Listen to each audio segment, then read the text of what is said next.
back to Darin and Anita and Adult Contemporary Hits. Back from the break it is. You've heard Ken Knox on the show today, Anita, and it's been incredible to have Ken with us on the show. Yes, it has. I've really enjoyed it. I'm going to tell you something else with Ken, but right now on the line with us from the 8th day. Well, hello, Melvin. Darin and Anita, it's such a pleasure to be on with you from Detroit.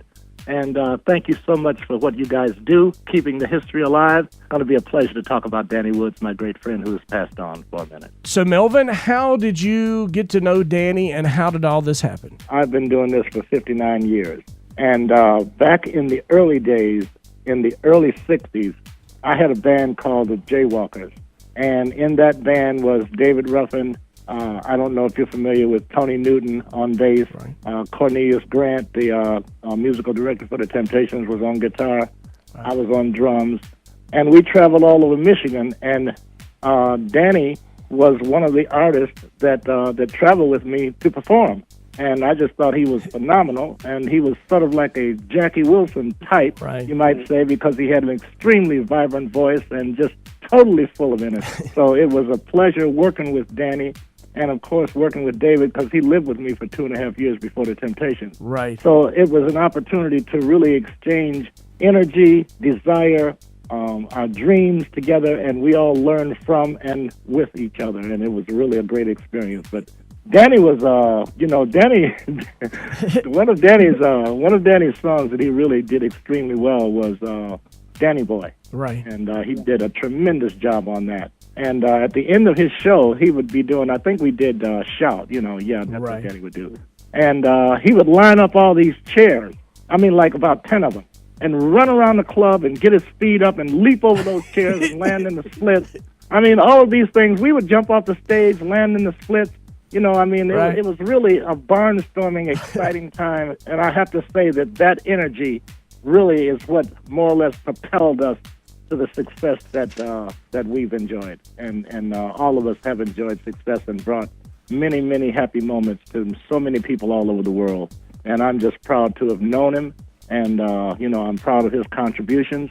And I would have to say that his recordings didn't really do him justice, because like so many of us, I don't think he ever had a producer that concentrated on his style. Right. Because he was really a fantastic voice. He could almost do like an opera type thing. So I think he needed a bigger arrangement and songs that were just a little more sophisticated than the ones that he did, but he could do all of it. But I think that the reason that he didn't have a big smash hit, so to speak, is just because he just never found the song that just, was complimenting his style the way that it could have and should have. He did have an awesome range that you talk about, and the energy that you talk about. Through his life and his time in music, that energy and passion was always there.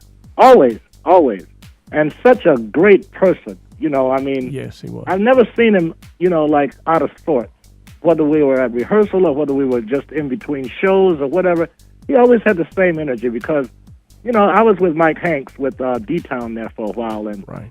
All of us would get together. It was David, Steve Mancha, who I was real close to. Yeah, Steve Mancha was in Jaywalkers too. And Ty Hunter, Ronnie Love, the Fabulous Peps. This was a daily thing for a couple of years there where we would all gather together.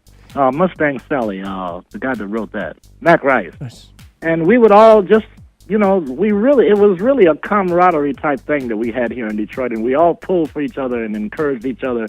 And that's why Detroit really became probably one of the greatest music meccas on the planet. Exactly. We talked to Arnell Carmichael with the group Radio earlier in the show, and he was giving his insight on Danny and how the music was created and the energy that the music had. The energy that represents what caused Detroit to become the music mecca that it became. Exactly. And it was a combination of things.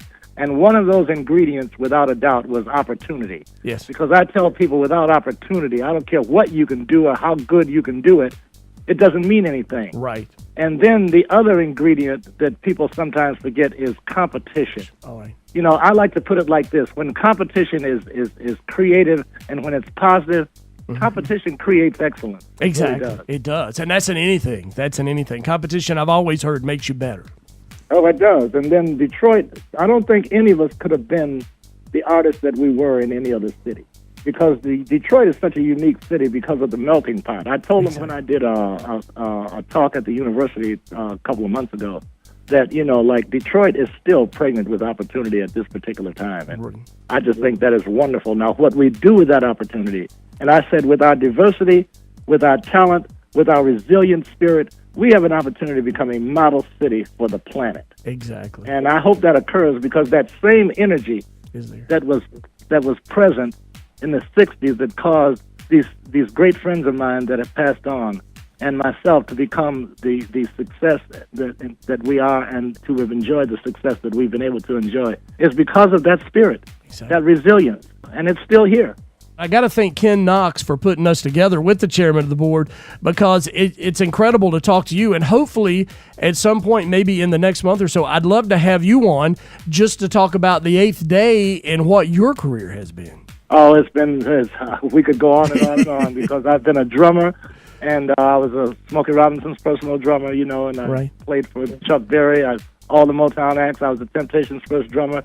Played with Lyman Woodard and the Dennis Coffey group, and wrote 600 songs. Wrote for Johnny Taylor, Steve Mancha, J.J. Brown. And it just goes on and on. So I would love to talk to you about that because a lot of this history, I like to say this: history uncelebrated will soon become history lost. So exactly. It's great. I thank you so much for what you're doing to keep this history alive and let some of these people that haven't had the monetary success. Don't let that history go because that's all part of it. Hey, exactly right. I agree with you 100% on that, Melvin. And Melvin, we thank you so much for being on with us today to give us some insight on Danny Woods from the chairman of the board. And here it is from the 8th Day and Melvin Davis. Crawl before you walk. And rest in peace, Danny. We love you, and we'll see you on the other side. God bless.